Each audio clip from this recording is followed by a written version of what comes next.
Hello friends, नमस्कार। इस video के अंदर हम ये पढ़ेंगे कि रेगुलेशन ऑफ सर्टिफाइंग अथॉरिटीज़ है वो क्या काम करती है और ये किसके अंदर दे रखा है, आईटी एक्ट में। तो ये चैप्टर 6 के अंदर बता रखा है कि रेगुलेशन ऑफ सर्टिफाइंग अथॉरिटीज़।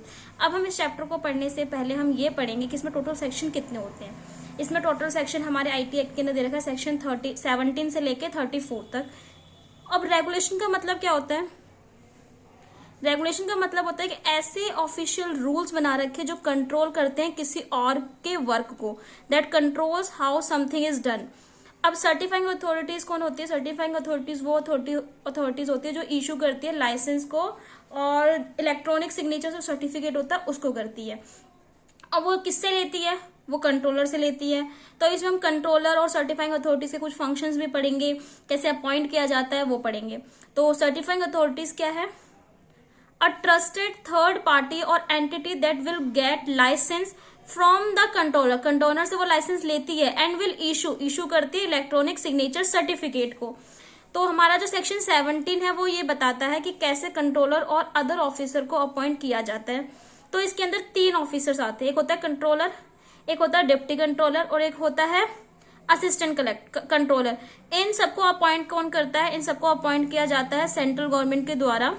और जब इनको अपॉइंट किया जाता है तो नोटिफिकेशन निकाली जाती है ऑफिशियल गैजेट के अंदर। एंड और भी चीजें अगर लगता है कि सेंट्रल गवर्नमेंट को लगता है कि अभी अदर ऑफिसर्स भी हमें बनाने चाहिए, अपॉइंट करने चाहिए, तो सेंट्रल गवर्नमेंट के पास ये पावर होती है कि वो ऑफिसर्स को अपॉइंट कर सकती है। इसके अंदर सेकंड में क्लॉज में ये बोल रखा है कि जो सेंट्रल गवर्नमेंट के द्वारा जो भी वर्क या जो भी एक्ट बताया हुआ है वो कंट्रोलर यहाँ पर डिस्चार्ज करेगा उस फंक्शन को। थर्ड क्लॉज में बता रखा है कि डिप्टी कंट्रोलर और असिस्टेंट कंट्रोलर जो है वो जो भी फंक्शंस को उनका जो फंक्शन परफॉर्मेंस होगा वो कंट्रोलर जो है वही बताएगा। Deputy controller and assistant controller shall perform the function. Assign कौन करेगा? कंट्रोलर करेगा। Under the general superintendence and control of the controller. और वो कुछ भी वर्क करेंगे उनका जो उनके ऊपर कंट्रोल होगा वो कंट्रोलर का ही होगा। क्वालिफिकेशन बता रखी है यहाँ पर, the qualification, experience and term and condition of services of controller, इन तीनों की, कंट्रोलर की, डिप्टी कंट्रोलर की और असिस्टेंट कंट्रोलर की। असिस्टेंट जो कंट्रोलर है ये पहले नहीं था, ये हमारे 2009 के अंदर अमेंडमेंट जब हुआ था तब इसको ऐड किया गया था। और other officer of employees shall be such as may be prescribed by the central government. Central government जो क्वालिफिकेशन बताएंगे या एक्सपीरियंस बताएंगे उसके अकॉर्डिंग होगा। अब इनका हेड और ऑफिस और ब्रांच का होना चाहिए वो भी हमारे सेंट्रल गवर्नमेंट बताएंगे कि यहाँ इस प्लेस पे इनका ब्रांच ओपन होना चाहिए, यहाँ हेड ऑफिस होना चाहिए। जो ये कंट्रोलर है, अब देखो हम पढ़ते हैं कि अगर हमारे इंडिया के अंदर अगर कोई भी अगर बाहर से फॉरेन में कोई एग्रीमेंट हो रहा है तो उसका सील किसका लगता है? प्रेसिडेंट के नाम का। तो यहाँ पर अगर कोई भी ऐसा कुछ वर्क कर रहा है तो ऑफिस में जो सील होगा वो कंट्रोलर के नाम पे लगेगा। अब फंक्शन क्या होता है कंट्रोलर का वो सेक्शन 18 में बता रखा है।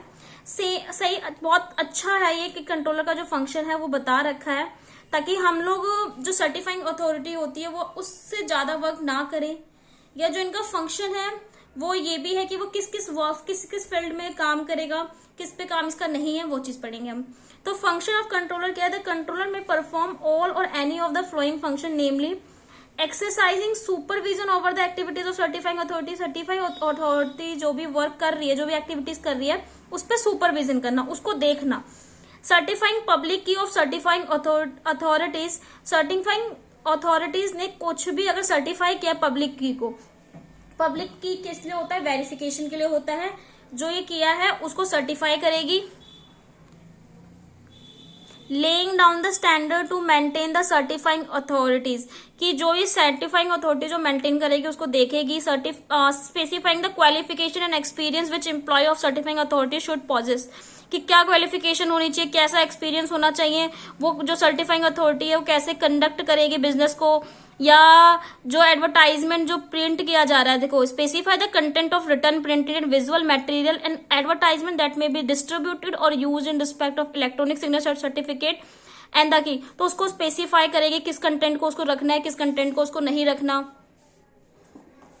Specifying the form and manner in which account shall be maintain certifying authority. जो सर्टिफाइंग अथॉरिटीज है वो किस तरीके से अकाउंट को मेंटेन करेगी, उसका फॉर्म क्या होना चाहिए, या सेम वही है कि स्पेसिफाई करेगी कि उसका टर्म एंड कंडीशन कैसे होना चाहिए कि हम ऑडिटर को अपॉइंट करें और उसका जो भी उसको कितना पैसा उनको देना चाहिए, उनकी सैलरी कितनी होनी चाहिए, वो सब चीजें कौन करेगा, कंट्रोलर का फंक्शन है। और ये भी है कि facilitating the establishment of any electronic system of certifying authority either solely or jointly with the certifying authority और रेगुलेशन ऑफ सच सिस्टम। ये भी स्टैब्लिश करेगी इलेक्ट्रॉनिक सिस्टम के अंदर कि सर्टिफाइड अथॉरिटी वो खुद काम करे या जॉइंटली वो काम करवाए।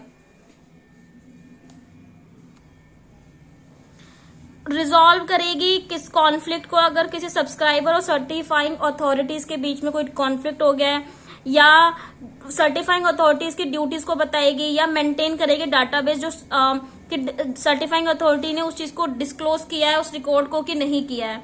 ये काफी इंपॉर्टेंट, अगर आप एग्जाम में 4-5 पॉइंट्स पे लिखेंगे तो काफी इंपॉर्टेंट है, बाकी हमें ये सब कुछ लिखना चाहिए। सेक्शन 19 जो है वो इम्पोर्टेंट है, recognition of foreign certifying authority. अभी तो हम क्या कर रहे थे, अभी हम सर्टिफाइंग अथॉरिटीज इंडिया का देख रहे थे। अगर फॉरेन का सर्टिफाइंग अथॉरिटीज है, क्या वो इंडिया पे एप्लीकेबल होगा? तो वही बता रखा है कि कंट्रोलर के पास इतनी पावर होती है कि वो इस चीज को अप्रूवल दे सकता है, रिकॉग्निशन दे सकता है फॉरेन सर्टिफाइंग अथॉरिटीज को, बट उसे पहले अप्रूवल किससे लेना होगा, सेंट्रल गवर्नमेंट से अप्रूवल लेना होगा और उसको नोटिफाई करना होगा ऑफिशियल गैजेट के अंदर कि हमने रिकॉग्निशन दे दी है फॉरेन सर्टिफाइंग अथॉरिटीज को। और जो ये फॉरेन सर्टिफाइंग अथॉरिटीज है, अगर जो इलेक्ट्रॉनिक सिग्नेचर सर्टिफिकेट इशू किया जा रहा है वो वैलिड होगा क्योंकि इनको रिकॉग्निशन दे दी गई है। और जो कंट्रोलर है, कंट्रोलर में भी इफ ही सेटिस्फाई, अगर उनको लगता है कि इसमें कोई कॉन्ट्रावीन हो रहा है या कोई कंडीशन फुलफिल नहीं की है, तो वो उस जो रिकॉग्निशन दे रखी है उस फॉरेन सर्टिफाइंग अथॉरिटीज को उसको रिवॉक भी कर सकती है। सेक्शन 20 जो है वो अमेंडमेंट के उसमें रिपील हो चुकी थी। अब हम सेक्शन 21 पढ़ेंगे। सेक्शन 21 बताता है licence to issue electronic signature certificate. Licence to issue करने का किसके पास पावर होता है? इशू करने का पावर होता है सर्टिफाइंग अथॉरिटी का, कि वो इलेक्ट्रॉनिक सिग्नेचर सर्टिफिकेट इशू कर रही है। बट इसको जो भी एप्लीकेशन कोई भी पर्सन लगाएगा तो वो कंट्रोलर के पास लगाएगा। तो any person may make an application to the controller for a licence to issue electronic signature certificate. ठीक है। सेकेंड ये है कि लाइसेंस जो है वो इशू नहीं किया जाएगा जब तक अगर कंट्रोलर को लगता है कि किसी भी पर्सन ने जो कंडीशंस दी गई थी उसको फुलफिल नहीं करी है, चाहे वो क्वालिफिकेशन से हो या एक्सपर्टाइज या मैन पावर फाइनेंशियल रिसोर्सेज से हो गया, या उसने इंफ्रास्ट्रक्चर फैसिलिटी प्रोवाइड नहीं की हो, तो उसको लाइसेंस इशू नहीं किया जाएगा। ए लाइसेंस ग्रांटेड, एक लाइसेंस कब ग्रांट होगा? अगर जब ग्रांट हो जाएगा तो क्या बोल रखा है कि जब वो लाइसेंस ग्रांट होगा तो उसको वैलिड माना जाएगा for a such a period. कितने भी पीरियड के लिए उसमें स्पेसिफाई कर रखा होगा उस लाइसेंस के अंदर, उसमें नॉट बी ट्रांसफर। और जो ये लाइसेंस इशू करा जा रहा है वो ट्रांसफर नहीं कर सकते आप किसी भी पर्सन को, चाहे वो सेल नहीं कर सकते हो या एक्सचेंज नहीं कर सकते हो, गिफ्ट के तौर पे भी नहीं दे सकते हो।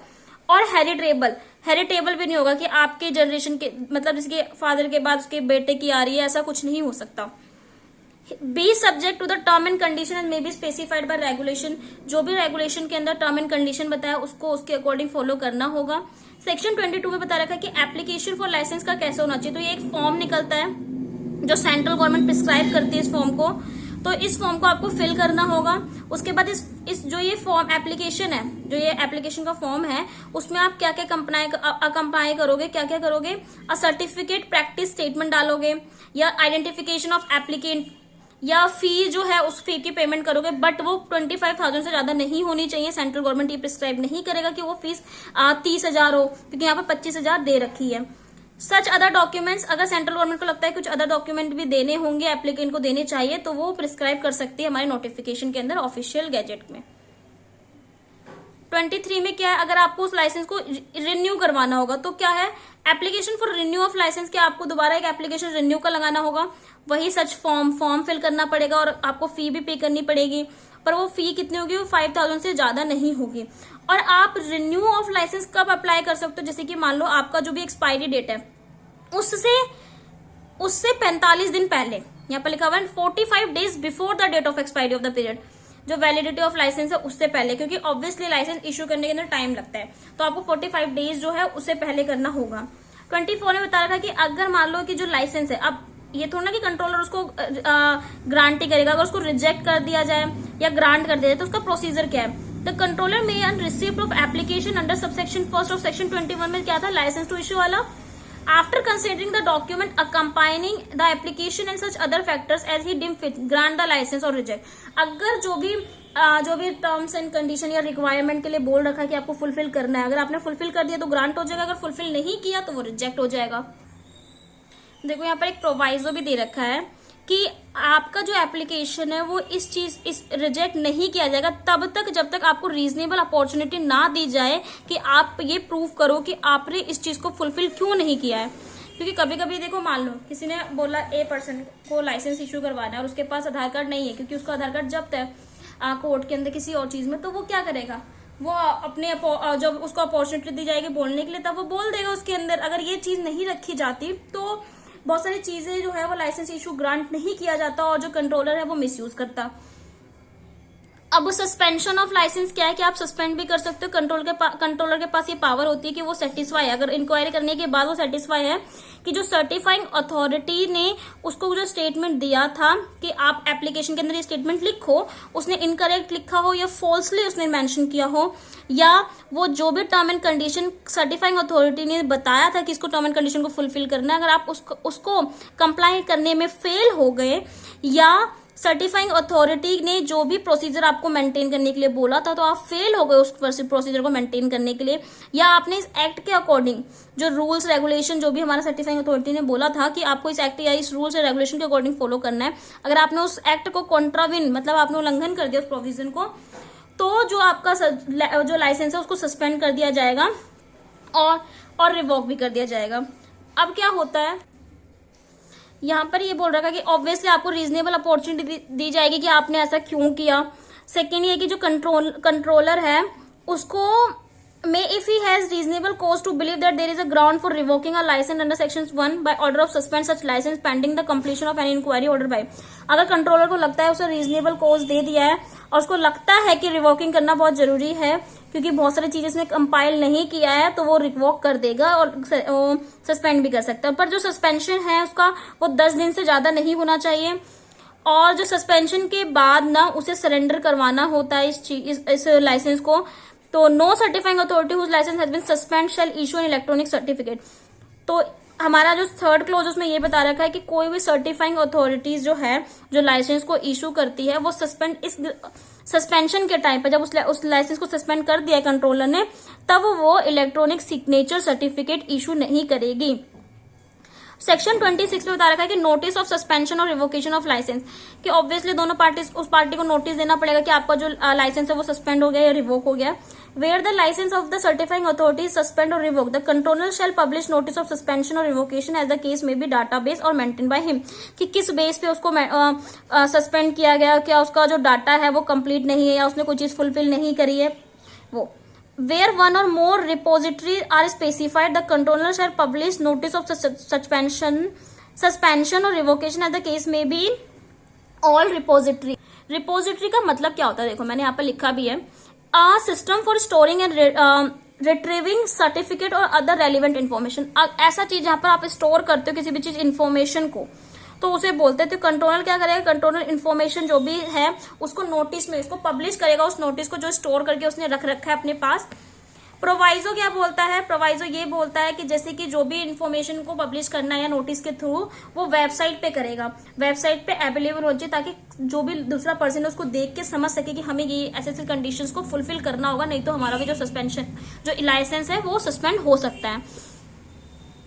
Provide further that the controller may, if the consider necessary, publish the content of database in such electronic or other media as he may consider appropriate। अगर कंट्रोलर को लगता है कि जो भी इसने कंटेंट डाटाबेस का दिया है इलेक्ट्रॉनिक फॉर्म में या मीडिया की फॉर्म में उसे वो नेसेसरी है तो वो उसको भी पब्लिश कर देगा ताकि और लोगों को भी ये चीजें पता चले।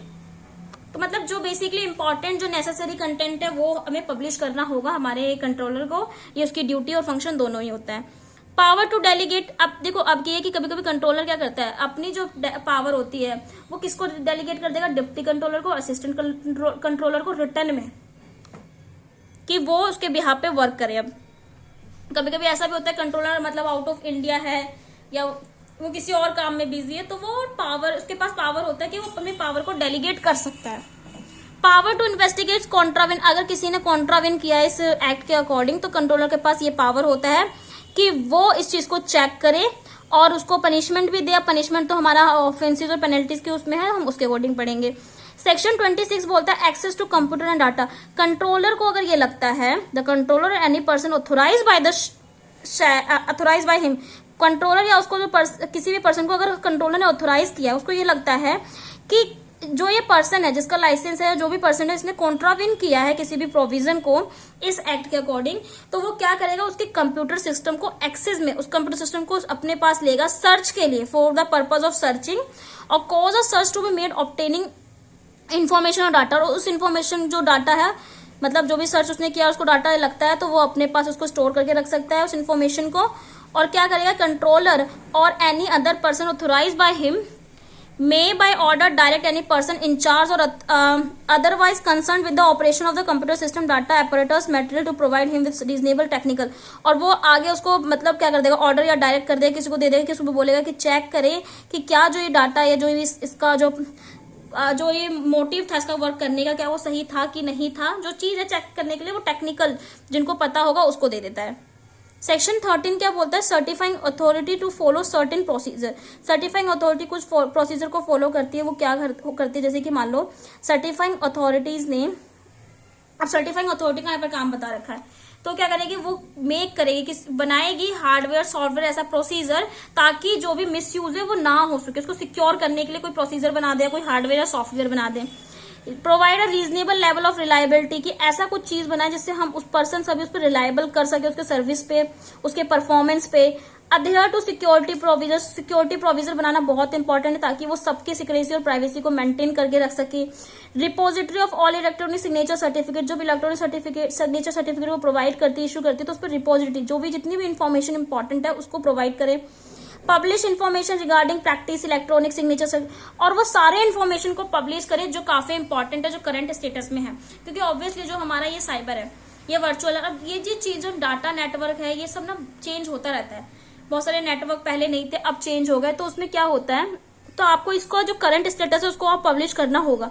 Certifying authority to ensure comply of the act, certifying authority ये इंश्योर करे कि वो इस एक्ट के अकॉर्डिंग कंप्लाई कर रही है कि नहीं। डिस्प्ले ऑफ लाइसेंस सेक्शन 32 में बोल रखा है कि एवरी सर्टिफाइंग अथॉरिटी जो है वो डिस्प्ले कर सकती है इस लाइसेंस को, जो कॉन्शियस प्लेस पे जो बिजनेस के उसमें कैरी कर रखा है, जहां पर बिजनेस उनका है, मतलब जो ऑफिस जहां पर है वहां पर उसको स्टोर करके रख सकती है। सेक्शन 33 के अंदर बोला गया है सरेंडर ऑफ लाइसेंस, कि लाइसेंस ऑफ सरेंडर क्या, मैंने आपको बताया था जब आपका लाइसेंस रिवोक या सस्पेंशन कर दिया जाता है उसके बाद आपको एक एप्लीकेशन लगाना पड़ता है कि आप उस लाइसेंस को सरेंडर करवा रहे हो। बट अगर आपने नहीं करवाया, आप यहाँ पर लिखा हुआ ना, every certifying authority fail to surrender a licence under subsection first the person in whose favour a licence issued, अगर आप फेल हो गए सरेंडर करवाने में और जिसके मतलब फेवर में लाइसेंस इशू हुआ था, तो वो पनिशमेंट के लिए लायबल होगा, उसको 6 साल की इम्प्रीजमेंट हो सकती है और फाइन हो सकता है। फाइन 10,000 रुपीज भी हो सकता है और दोनों भी हो सकता है। डिस्क्लोजर, आपको जो सर्टिफाइंग अथॉरिटी है उसको डिस्क्लोज करना पड़ेगा जब वो लाइसेंस लेने के लिए, मतलब कंट्रोलर के पास एप्लीकेशन लगाएगा कि ये इलेक्ट्रॉनिक सर्टिफिकेट सिग्नेचर उसका, या सर्टिफिकेट प्रैक्टिस स्टेटमेंट रेलिवेंट अगर कुछ है, या नोटिस बताएगा कि इसका रिवोकेशन और सस्पेंशन हो रखा है सर्टिफाइंग अथॉरिटी के द्वारा, या any other fact and material adversely affect, जो एडवर्सली अफेक्ट करता है इलेक्ट्रॉनिक सिग्नेचर सर्टिफिकेट को वो बताएगा। और भी जो भी चीज इंपॉर्टेंट है जो सिचुएशन के तौर पे वो सब उसको बताएगा, जो रीजनेबल एफर्ट, फिर वो क्या करेगा, जो कंट्रोलर है वो नोटिफाई करेगा इस पर्सन को कि इस पर्सन के द्वारा जो भी जो लाइसेंस था उसने ये कंप्लाई नहीं किया। ये सब चीजें काफी इंपॉर्टेंट है ये टॉपिक। तो आई होप आपको सेक्शन 17 से लेकर 34 तक एक छोटी सी वीडियो में समझ में आ गया होगा। ये एग्जाम पॉइंट ऑफ व्यू से काफी इंपॉर्टेंट है। तो आई होप आपको मेरी वीडियो पसंद आई होगी। अगर आपको वीडियो मेरी अच्छी लगी तो प्लीज इसे लाइक करना, कमेंट करना और शेयर करना अपने दोस्तों के साथ। Thank you.